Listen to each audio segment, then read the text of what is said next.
Hello everyone, today I am here to telling you about the Pythagoras property. Pythagoras property basically हम लोग right angle triangle में use करते हैं। अगर कोई भी ट्रायंगल हमको दिया है और उसकी एक साइड एक एंगल 90 डिग्री है तो हम उस ट्रायंगल में पाइथागोरस प्रॉपर्टी यूज़ करते हैं। पाइथागोरस प्रॉपर्टी ये कहती है कि 90 डिग्री एंगल के सामने वाली अपोजिट साइड सबसे लॉन्गेस्ट साइड होती है ट्रायंगल की, और वो लॉन्गेस्ट साइड जो है उसको हम हाइपोटेनियस बोलते हैं। Hypotenuse, HYPOTENUSE, H equal hypotenuse, HYPOTENUSE, जिसको हम शॉर्ट फॉर्म में एस से रिप्रेजेंट करते हैं। ये दो अदर साइड्स हैं, इनमें से एक साइड को हम कभी कभी हाइट, कभी कभी एल्टीट्यूड और समटाइम्स हम परपेंडिकुलर भी बोलते हैं, जिसको मैंने ए लेट किया है, और नीचे वाली साइड हमारी बेस है जिसको मैंने बी लेट किया है। इससे हमारा एक पाइथागोरस प्रॉपर्टी का एक फॉर्मूला होता है, वो आइडेंटिटी होती है जो हम यूज़ करेंगे। वो फॉर्मूला, वो आइडेंटिटी आपकी है कि हाइपोटेनियस का स्क्वायर, एच का square, is equal to altitude का स्क्वायर प्लस बेस का स्क्वायर। एच का square is equal to altitude का स्क्वायर प्लस बेस का स्क्वायर। लेकिन मैंने इसे प्रॉपर्टी से 3 प्रॉपर्टीज़ बनाई हैं, तो अब क्या करेंगे हम एल्टीट्यूड को हम अकेला छोड़ेंगे और एल्टीट्यूड को अकेला छोड़ेंगे हम, तो हाइपोटेनियस माइनस बेस। इस फॉर्मूले से आप एल्टीट्यूड या हाइट परपेंडिकुलर निकाल सकते हैं, और बेस से हम हाइपोटेनियस में से एल्टीट्यूड को माइनस करके हम बेस निकाल सकते हैं। फॉर्मूला तो आपका एक ही है, मैंने उस एक फॉर्मूले से 3 फॉर्मूलाज को फ्रेम किया है, जिससे आपको बार बार कन्फ्यूज़न ना हो कि कैसे सॉल्व करना है। अब सबसे पहले मैं आपको एक क्वेश्चन से समझाती हूँ। हमारा क्वेश्चन है PQR is a triangle, right angled at P. If PQ is 10 centimeter and PR is 24 centimeter, find QR. ठीक है, इसी क्वेश्चन को मैं आपको सिर्फ डायग्राम से समझा रही हूँ। इन्होंने कहा है कि हमारे पास एक राइट एंगल ट्रायंगल PQR है, एंड उन्होंने आगे वर्ड पे फोकस करिएगा, right angled at P, right angled at P। तो जहाँ पर भी क्वेश्चन में राइट एंगल वर्ड यूज़ होगा, आप वही राइट एंगल पे वही लेटर यूज़ करोगे। अब PQR में से आपने P यूज़ कर लिया तो आपका Q और R बचा। वो Q और R आप कहीं भी लिख सकते हो, कोई कंपल्शन है कि नीचे या ऊपर आएगा, इट्स योर चॉइस। ठीक है, अब आपको वैल्यूज़ दे रखी हैं क्वेश्चन में। उन्होंने कहा कि PQ equal 10 centimetre, PR equal 24 centimetre and find QR। तो मैंने जो मुझे वैल्यूज़ दी हैं वो मैंने डायग्राम में बना ली।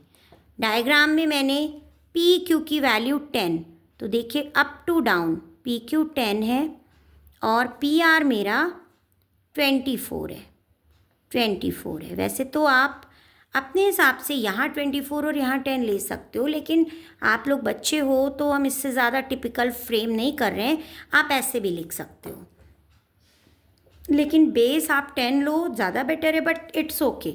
अगर आप भूल रहे हो, आप जहाँ पर भी इन दोनों लेटर्स को लिखना चाहो आप लिख लो। अब क्योंकि आपने देखा कि आपको QR यानी कि सामने की 90 के सामने की साइड चाहिए, जिसको हम हाइपोटेनियस बोलते हैं, तो हमें तुरंत पहला वाला फॉर्मूला यूज़ हुआ।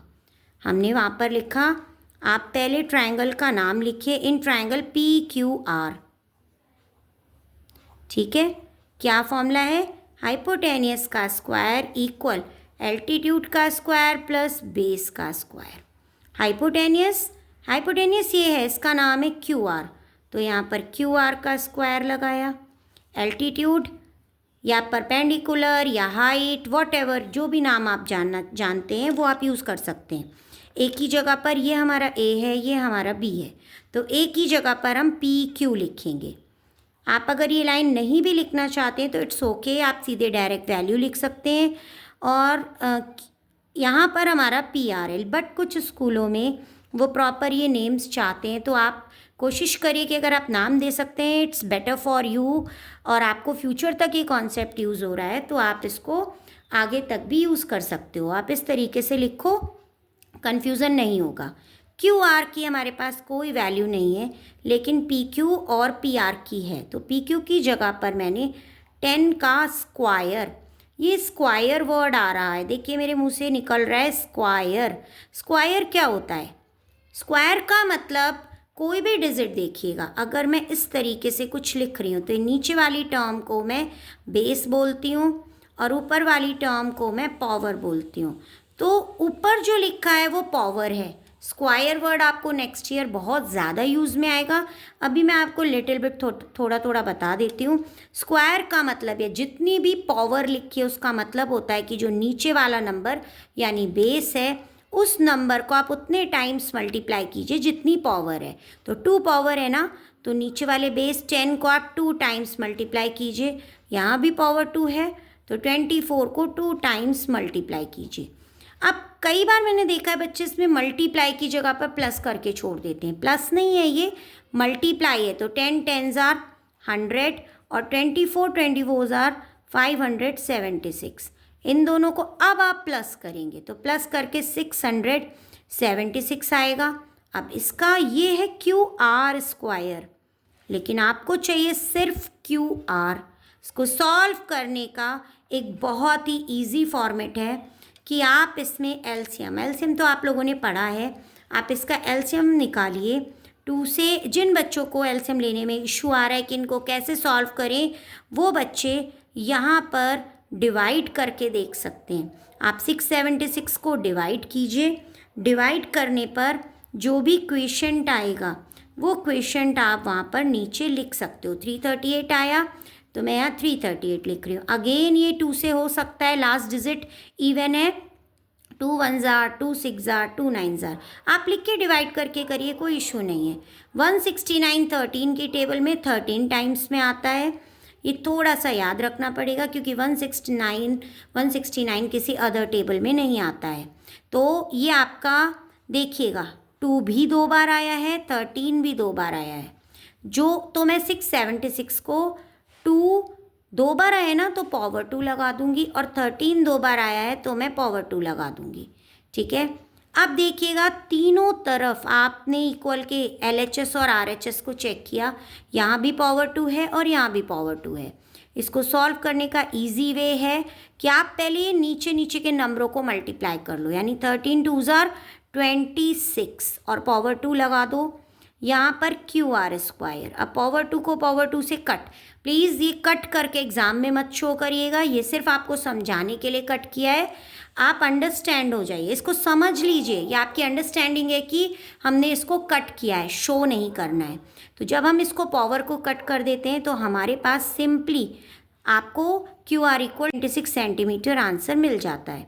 यहाँ पर अगर आप कट ही करना चाहते हो तो आप इसको रफ वर्क में लिख के और आप ये कट कर सकते हो। ठीक है, ये आपका रफ वर्क है और LCM आप शो कर सकते हो एग्ज़ाम में रफ वर्क में। इस तरीके से 26 आया। अब देखिए ये 10 है, ये 24 है और ये 26 है। सबसे बड़ी वैल्यू 26 हाइपोटेनियस है, इसीलिए MCQ का या फिल इन द ब्लैंक का क्वेश्चन हो सकता है कि hypotenuse is the longest side of the triangle, बाकी दोनों साइड हमेशा इससे छोटी होती हैं। तो इस तरीके से आपकी पाइथागोरस थ्योरम अप्लाई हुई है।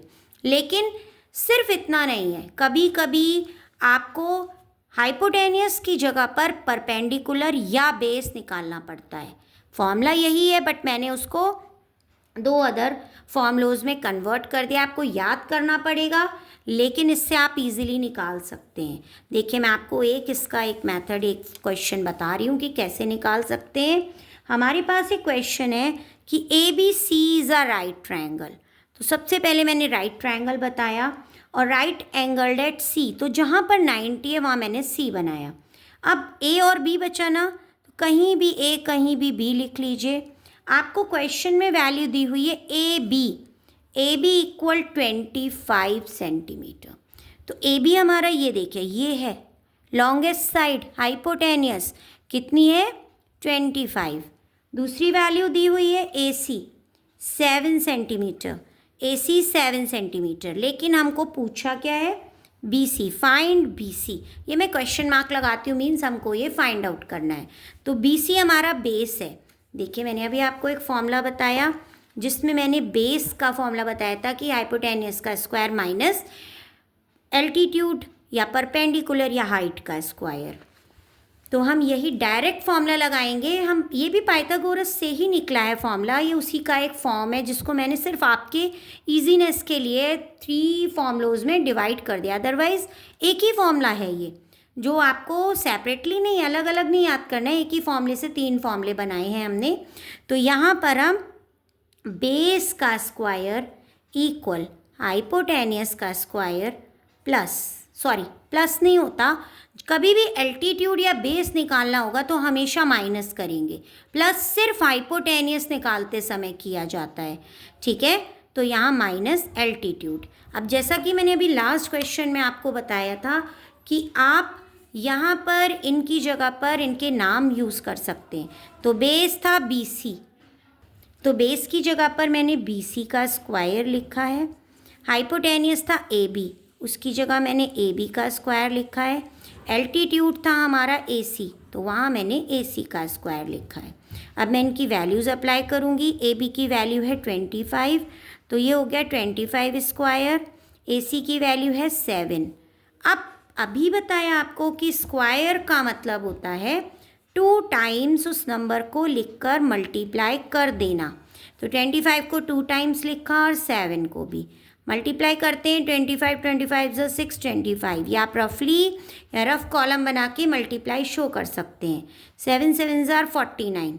अब इनको सब्ट्रैक्ट कीजिए। 15 में से 9 गया 6, 11 में से 4 गया 7 एंड रिमेनिंग 5, कैरी माइनस है 576। वंस अगेन आपको BC स्क्वायर की वैल्यू मिली और हमें सिर्फ BC की वैल्यू चाहिए।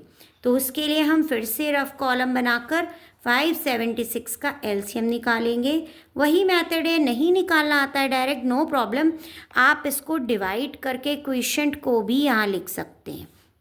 2 2 = 4, 2 8 = 16, 2 8 = 16। वंस अगेन 2 से कीजिए 1 4 4, फिर 2 से कीजिए। जब तक सबसे छोटे नंबर से स्टार्ट कीजिए, जब तक वो छोटा नंबर पॉसिबल है डिवाइड कर सकता है तब तक कीजिए। ये देखिए मेरा कॉन्टिन्यू LCM 2 से आया, लेकिन अब 2 की टेबल में 9 नहीं आता तो मैंने 3 से किया। 3 3 = 9, 3 1 = 3। अब मैंने आपको जैसा कि पहले बताया, यहाँ पर 2 2 के पेयर बनाइए। 2 1 पेयर, 2 पेयर, 3 पेयर और ये 3 है ना। अब इसको यहाँ पर ना पेयर फॉर्म यानी कि वो पावर 2 में लिखना है। ये 2 जो है ना, इसको एक बार लिखकर 2 लोग हैं ना तो 2 पावर लगा दिया। सेम 2 लोग हैं ना, 2 पावर लगा दिया। देखिए इसको लिख लिया, इसको लिख लिया। अब यहाँ पे 2 है, एक बार और लिखा। इसको एक बार नहीं लिखना है, 1 2 3 पेयर हैं तो 3 बार लिखने और तीनों के ऊपर 2 पावर लगाई। अब हमारे पास 3 है तो हमने 3 को भी 2 बार लिखा। अभी बताया था कि पहले नीचे के नंबर को मल्टीप्लाई कर लीजिए। 2 2 = 4, 4 2 = 8, 8 3 = 24।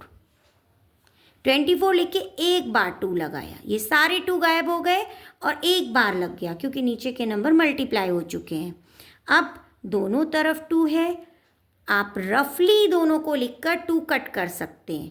यहाँ ऐसे मत शो करिएगा, एग्ज़ाम में ऐसे शो नहीं करेंगे। आप डायरेक्ट BC और 24 को लिखेंगे। देखिए इस बार ये 24 25 से छोटा है, यानी कि हमारी सबसे लॉन्गेस्ट साइड अभी भी हाइपोटेनियस ही है। तो इस तरीके से आप लोगों की पाइथागोरस थ्योरम में चाहे हाइपोटेनियस निकालनी हो, चाहे परपेंडिकुलर या बेस, आप तीनों को सॉल्व कर सकते हैं। आई होप ये आपको हेल्पिंग होगा और आप इसकी हेल्प से पाइथागोरस थ्योरम से रिलेटेड क्वेश्चंस को ईजिली कर पाएंगे। अगर आपको कोई भी इशू आता है, कोई भी प्रॉब्लम होती है तो आप कमेंट सेक्शन में मुझे कमेंट कर सकते हैं, मुझे मैसेज कर सकते हैं। मैं आपको आई होप कि मैं आपकी हेल्प कर पाऊँ और आगे मैं आपकी क्वेरीज़ को आगे भी बता पाऊँ। इसमें क्लास 7th में अभी 2 क्वेश्चंस अलग से हैं मैं कोशिश करूँगी कि आज ही अपने नेक्स्ट वीडियो में आपको वो दोनों क्वेश्चंस भी कवर करा दूँ जिससे आपकी ये एक्सरसाइज कंप्लीट हो जाए। ओके।